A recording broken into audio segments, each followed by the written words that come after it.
নমস্কার বন্ধুরা, আমার আরও একটি নতুন ভিডিও দেখার জন্য আমার চ্যানেলে আপনাদের সবাইকে অনেক অনেক স্বাগত এবং অনেক অনেক ভালোবাসা। বন্ধুরা, আপনারা সবাই কেমন আছেন? আশা করি যে যেখানে আছেন খুব ভালো আছেন, আমিও খুব ভালো আছি। তো ঘুম থেকে উঠেই দেখলাম আপনার দাদা কিছু লাউ শাক, গাছ থেকে একটি লাউ আর কিছু পুঁই শাক কেটে এনে রেখে দিয়েছে। তো কিছুদিন আগে যে আমি একটা ভিডিও দিছিলাম যে লাউয়ের কড়া অনেকটি এসে, তো সেই লাউয়ের কড়াগুলি এখন একটু বড় হয়েছে। তো লাউটা কিন্তু একদম কচি ছিল। তো লাউ শাকগুলি দিয়ে আমি লাউ ডাঁটার পাতাগুলি দিয়ে আমি একটা শাক করব, সেটা আপনাদের সাথে শেয়ার করব না। আর এখানে যে পুঁই শাকগুলি, এই শাকগুলি একজনে না দুইজনে নিবে এখানে, তার জন্য কেটে এনে রেখে দিয়েছে। তো লাউয়ের যে রেসিপিটা করব সেটাই আমি আপনাদের সাথে শেয়ার করব। তো গাছ থেকে টাটকা লাউ, এই প্রথম লাউ আমি রেসিপি করে আপনার সাথে শেয়ার করছি। তো লাউটা কিন্তু আমার কাটা হয়ে গেছে, লাউটা একদম কুচি কুচি করে কেটে নিয়েছি। এখন আমি একটা বলের মধ্যে লাউগুলি নিয়ে নিলাম, এখন লাউগুলি ধুয়ে নেব। তো বন্ধুরা, এতক্ষণ অবধি আমার ভিডিওটা যারা দেখা শুরু করে দিয়েছেন, ভিডিওতে লাইক না দিয়ে থাকলে অবশ্যই একটা ভিডিওতে লাইক দিয়ে, না টেনে পুরো ভিডিওটা দেখে সুন্দর একটা কমেন্ট করে আমাকে উৎসাহ করবেন ভিডিও করার জন্য। আমি কিন্তু ওভেন জ্বালিয়ে কড়াই বসিয়ে দিলাম। কড়াইয়ের মধ্যে প্রথমেই আমি দিয়ে দিলাম কেটে রাখা লাউগুলি। তো এখন কিন্তু আমি তার মধ্যে একদম জল ব্যবহার করব না, আমি কিছুক্ষণের জন্য ঢাকা দিয়ে দেব। তো ঢাকা দিয়ে চলুন আপনাদের দেখিয়ে দিই বাইরের প্রকৃতির দৃশ্যটা। যে কোনো সময় বৃষ্টি আসতে পারে বন্ধুরা, একদম রৌদ্র নেই, আকাশটা একদম মেঘলা কালো হয়ে আছে। তো কয়েকদিন ধরে দিনটা খুবই খারাপ যাচ্ছে। সকালে বৃষ্টি, মানে দিনের 24 ঘন্টার মধ্যে একবার না একবার বৃষ্টি আসেই। তো বৃষ্টি আসার আগের মুহূর্তটা দেখতে কিন্তু খুব সুন্দর লাগছে বন্ধুরা। তো চলুন দেখে নিই আমার লাউটা কতটুকু সিদ্ধ হয়েছে। তো আমি এখন ঢাকনাটা খুলে দেখেন লাউটা কিন্তু একদম মজে গেছে, একদম অল্প হয়ে গেছে। আর এখন আমি একটা জারের মধ্যে লাউটা ঢেলে নেব। জলটা কিন্তু আমি ফেলবো না। আমি আরও অনেক রেসিপির মধ্যে লাউ দিয়ে করলে আপনাদের সাথে শেয়ার করি যে আমি জলটা কিন্তু ফেলি না। এটা যদি বাজারের কেনা হতো তাহলে কিন্তু আমি জলটা ফেলে দিতাম, প্রয়োজনে আমি জলটা ব্যবহার করব। তো আমি এদিকে লাউ যে সিদ্ধ করেছিলাম সেই কড়াইটা নামিয়ে আমি আর একটা কড়াই বসিয়ে দিলাম। এটার মধ্যে আমি ডিমের অমলেট করেছিলাম। তো একটু ডিম লেগে ছিল, তা একটু পুড়ে গেছে। তো আমি আর সেটা ফেলতে ভুলে গিয়েছিলাম। তো এখানে কিন্তু আমি একটা কাতল মাছের মাথা নিয়ে নিয়েছি। তো মাছের মাথাটাকে কিন্তু আমি ভালো করে ভেজে নিচ্ছি। আর মাছের মাথার যে মেন মুড়োটা সেটা কিন্তু আমি ভাঙিনি, পরে আমি ভেঙে নেব। তো আমি কিন্তু লাউ যে সিদ্ধ করেছিলাম সেই কড়াইটা আবার বসিয়ে দিলাম। দিয়ে দিলাম পরিমাণ মতো তেল, দিয়ে দিলাম 2টি তেজপাতা, তারপরে দিয়ে দিলাম পেঁয়াজ বাটা। তো পেঁয়াজ বাটাটা একটু নেড়ে চেড়ে তার মধ্যে আমি দিয়ে দেব 5 থেকে 6টি রসুনের কোয়া থেঁতো করে। আমি আজকে রসুন পেঁয়াজ দিয়েই লাউয়ের রেসিপিটা করব। তো আমি এখন রসুন আর পেঁয়াজ সুন্দর করে ভেজে নিয়ে আমি সিদ্ধ করে রাখা লাউটা ঢেলে দিব। দিয়ে আমি যে জলটা রেখেছিলাম সিদ্ধ করে, সেই জলটা আমি অর্ধেকটা দিব, আর প্রয়োজন পড়লে আমি আর অর্ধেকটা পরে দিয়ে দেব। তো বন্ধুরা, এই রেসিপিটা আমাদের দিদা ঠাকুমাদের আমলের একটি রেসিপি, আমার মাও করতো। মানে এই রেসিপিটা খেতে কতটা যে সুস্বাদু হয় আমি বলে আপনাদের বোঝাতে পারবো না।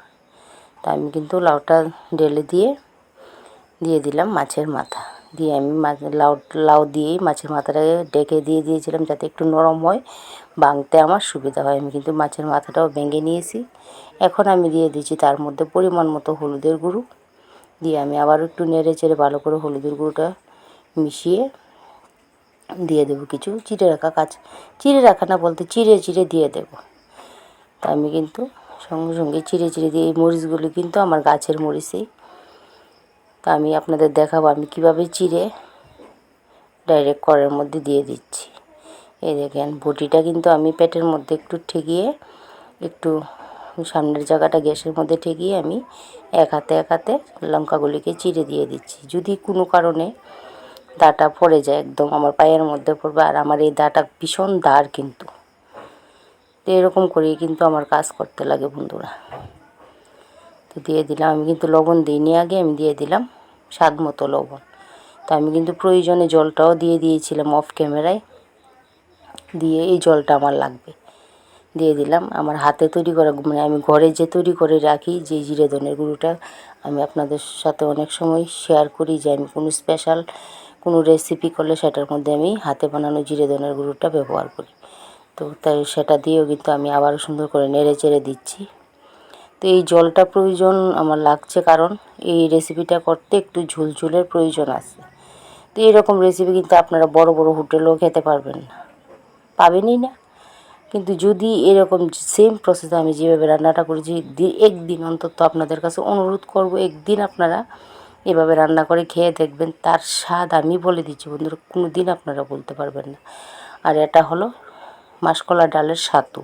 মাসকলার ডালটাও কিন্তু আমরা আস্ত কিনে এনে বাজার থেকে তারপরে গড়ে ভেজে তারপরে আমি সেটা একদিন আপনাদের সাথে শেয়ার করব যে কীভাবে আস্ত ডাল কিনে এনে এভাবে সাতু করতে লাগে। তো বাজার থেকে সাতুও কিনে খাওয়া যায় এখন, কিন্তু সেটার মধ্যে বালু লাগে, ময়দা মিশানো থাকে, অনেক কিছু মিশানো থাকে, মানে অরিজিনাল সেই মাসকলার ডালের সাতুর গ্রানটা পাওয়া যায়।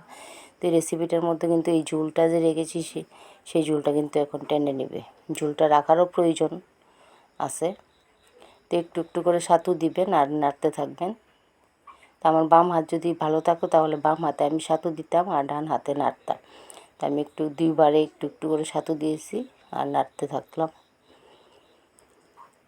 তো এটা আপনারা কিভাবে বুঝবেন যে আপনার রেসিপি হয়ে গেছে, সাতুরও আর প্রয়োজন নেই? যখন দেখবেন নাড়তে নাড়তে একদম ঝুলটা শুকিয়ে গেছে আর তোর এটা একটু আঠালো আঠালো ভাব হয়ে গেছে, এই যে খুন্তি দিয়ে এভাবে একটু একটু উঠালে একদম ঝুল পড়বে না, তাহলে আপনারা বুঝতে পারবেন যে আর মাসকলা ডালের সাতু আর লাগবে না। এইভাবে আপনারা উঠিয়ে উঠিয়ে দেখবেন, দেখেন একদম কিন্তু ঝুল পড়েনি, শুধু তোর লাই পড়ছে। আমার রেসিপি কিন্তু প্রায় হওয়ার পথে। তো বন্ধুরা আমার এই রেসিপিটা আপনাদের কাছে কেমন লাগলো কমেন্টে অবশ্যই বলবেন। নতুন দর্শক হলে আমার রেসিপিটা দেখে যদি বেশি ভালো লাগে তাহলে আমার চ্যানেলটাকে সাবস্ক্রাইব করে পাশে থাকা বেল বাটনটিকে অন করে অল অপশনে ক্লিক করে দিবেন, যাতে করে পরবর্তী ভিডিও নোটিফিকেশান সর্বপ্রথম আপনাদের মোবাইলে চলে আসে। সাবস্ক্রাইব করে আমার পরিবারের একজন নতুন সদস্য হয়ে আমাকে আরও এগিয়ে নিয়ে যেতে সাহায্য করবেন। তো এই হলো মাসকলার ডাল দিয়ে মাছের মাথা দিয়ে লাউয়ের ঘন্টর ফাইনাল লুক। তো বন্ধুরা আমি আবারও বলছি, খুবই সুস্বাদু একটি রেসিপি, আপনারা ট্রাই না করলে একদমই বুঝতে পারবেন না। তো আমি কিন্তু দেখিয়েছিলাম আপনাদের আকাশের অবস্থা, তো রান্না করতে করতে কিন্তু বৃষ্টিও এসে গেছে। তো আজকের মতো বন্ধুরা এখানেই রাখলাম, চলে আসবো নতুন কোনো ব্লগ বা রেসিপির সাথে। ততক্ষণ পর্যন্ত সবাই ভালো থাকবেন, সবাই সুস্থ থাকবেন আর সবাই আমার পাশে থাকবেন।